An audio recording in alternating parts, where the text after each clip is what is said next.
तो भैया सभी जनों को राम राम। जैसे कि बहुत जनों की डिमांड है थी कि बुंदेलखंडी वाली क्लास फिर से चालू करी जाए, तो हम आपके लाने परिस्थितिकी के कुछ क्वेश्चन लेके आए हैं बुंदेलखंडी वाली क्लास में। तो चलो देखा थे, ज़्यादा समय नहीं बिताऊ ने आए, पढ़ लीजिए, हिल जाओ, ऐसे प्रश्न लिया है भलाई 10-12 में मतलब हिल जाओ। चलो तो स्टार्ट करते हैं क्लास को, ठीक है। कुछ एंजॉय भी करते चलेंगे और क्लास का मजा भी लेते चलेंगे। तो हमारा पहला प्रश्न, जैसा कि आप देख रहे हैं, खाद्य श्रृंखला फूड चेन में मानव है। क्या है भैया मानव? फूड चेन में मानव क्या है? एक निर्माता है। जो हमारी खाद्य श्रृंखला होती है उसमें मानव क्या है कि वो कुछ बनाता है, निर्माता है, या फिर वो केवल प्राथमिक उपभोक्ता है कि द्वितीय उपभोक्ता है। प्राथमिक तथा द्वितीय उपभोक्ता दोनों है। तो निर्माता कौन होता है इसमें? निर्माता होता है जो पादप होते हैं, है ना, पेड़ पौधे होते हैं, वो निर्माता होते हैं। द्वितीय प्राथमिक उपभोक्ता कौन होता है? जो पेड़ पौधों को खाते हैं, जैसे बकरी है ना, गाय है, वो प्राथमिक उपभोक्ता है। द्वितीय उपभोक्ता कौन हो जाता है? मानव दो प्रकार से, अगर कोई शाकाहारी मनुष्य है तो वो प्राथमिक उपभोक्ता कहलाएगा। अगर कोई शाकाहारी है तो वो क्या कहलाएगा?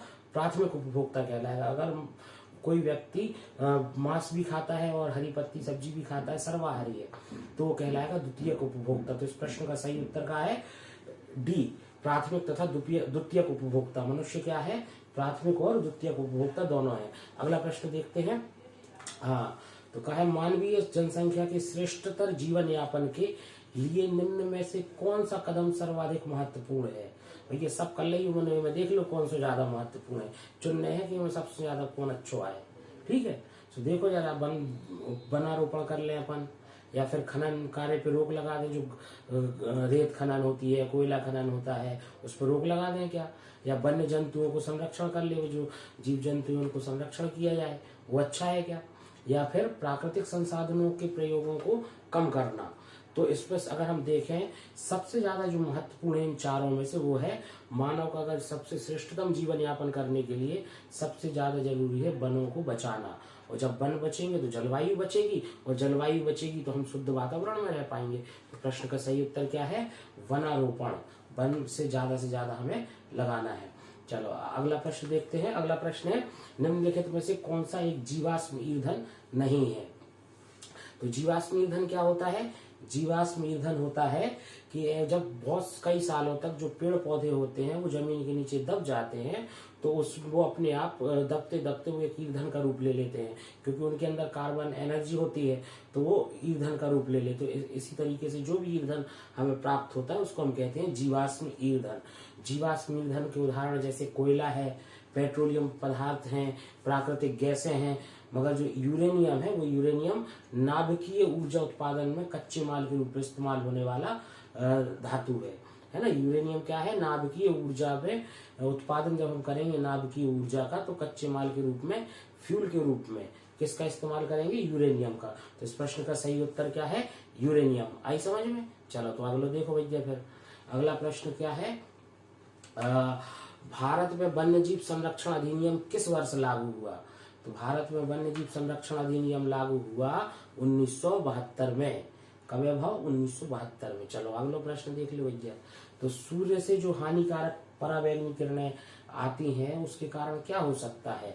तो यकृत कैंसर, यकृत मतलब लीवर होता है भैया, और मस्तिष्क कैंसर, मुखीय कैंसर जो राष्ट्रीय है ध्यान रखिए, ठीक। और त्वचीय कैंसर मतलब स्किन कैंसर। तो प्रश्न का सही उत्तर क्या है? त्वचीय कैंसर, स्किन कैंसर।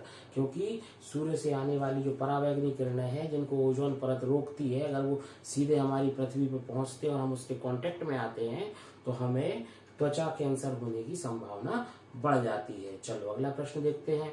भारत में गिद्धों की कमी की अत्यधिक जो कमी हो रही है उसका प्रमुख कारण क्या है? जो विषाणुओं में संक्रमण हो रहा है, जीवाणु संक्रमण हो रहा है, जानवरों को दर्द निवारक जो दवाइयां हैं वो दी जा रही हैं, जानवरों को एस्ट्रोजन इंजेक्शन दिया जा रहा है। तो भैया जो इसमें क्या है समस्या कि गिद्ध का है हमारे जो अपघट जो अंतिम रूप से जो सड़ा गला मांस होता है उसको खाते हैं गिद्ध। मतलब जो जिस चीज का कोई उपयोग नहीं कर रहा उसको वो खा के वापस अपशिष्ट पदार्थ निकाल के पृथ्वी की जो है सतह में वो मिला देता है, और वो हमारी पृथ्वी पर ऊर्जा जो चलती रहती है, ऐसी फूड साइकिल जो चलती रहती है, उसका एक अहम हिस्सा क्या है? गिद्ध है। मगर जैसे अगर गिद्ध कम हो जाएंगे तो ये सड़ा गला मांस कौन खाएगा? तो गिद्धों को बचाना भी बहुत ज्यादा जरूरी है। मध्य प्रदेश सरकार प्रोजेक्ट अस्तित्व लगाया है भैया, कहाँ, मंदसौर के गांधी सागर अभ्यारण्य में प्रोजेक्ट अस्तित्व लंबे समय से चालू है, काहे के लाने, गिद्धों के संरक्षण करने के लाने। अब इसमें देखो कि कैसे गिद्धों का जो क्यों गिद्ध मर रहे हैं, उसका कारण क्या है, गिद्ध क्यों मर रहे हैं, क्योंकि जब जानवरों को दिया जाता है डाइक्लोफेनिक नाम का दर्द निवारक इंजेक्शन, तो उस से जानवरों का जो शरीर है, उनके मांस में केमिकल इकट्ठे हो जाते हैं, और उसी केमिकल वाले जब वो पशु मर जाता है और उस पशु को कहीं अलग स्थान पे फेंक दिया जाता है, और पशु के मांस को खाता कौन है, गिद्ध खाते हैं। तो उससे क्या हो जाता है, गिद्धों को रासायनिक जो उसमें विष हो जाता है पशुओं के शरीर में, वो विष फैल जाता है कहाँ, गिद्धों में, और गिद्ध बेचारे मर जाते हैं। ठीक है, चलो तो अगला प्रश्न देख लो भैया। अगला प्रश्न का है, रेड डेटा बुक का संबंध किससे है। तो रेड डेटा बुक जो है वो विलुप्त हो रही जो प्रजातियां हैं, है ना, पशुओं की, जानवरों की, उनको इकट्ठा करने, भाई कौन कौन विलुप्ति की कगार पर है, इसको इकट्ठा करने वाली बुक क्या है, रेड डेटा बुक है। ठीक है, तो रेड डेटा बुक का संबंध कैसे है, विलुप्ति की कगार, तस्करों द्वारा, जैसे इसमें ऑप्शन क्या क्या है आपके, जैव विविधता के बारे में तथ्यों से, विलुप्ति के संकट से ग्रस्त जीव जंतुओं से, वृक्षारोपण से, या तस्करों द्वारा वन्य जीव प्राणियों के अवैध शिकार से। तो प्रश्न का सही उत्तर क्या होगा, विलुप्ति के संकट से जूझ रहे जीव जंतुओं से, बी ऑप्शन सही है।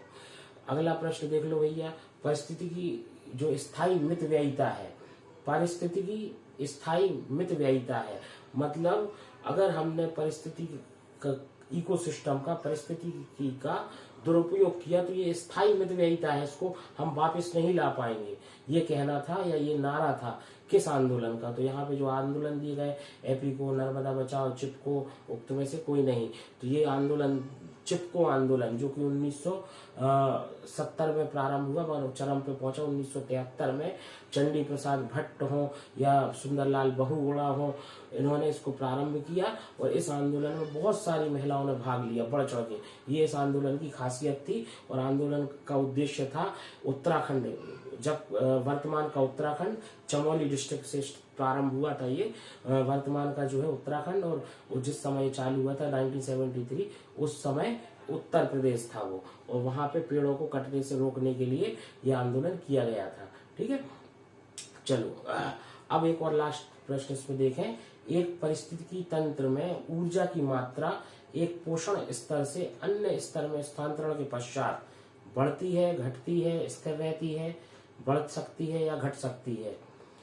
समझ में आई कैसे प्रश्न आने, ध्यान रखिए भैया। हाँ, तो देखो क्या है इसमें कि अगर मान के चलो, एक हमने मान के चलो हरी पत्तियां खाई, हमने या किसी बकरी ने हरी पत्तियां खाई, उसके बाद उस बकरी को किसी इंसान ने खा लिया।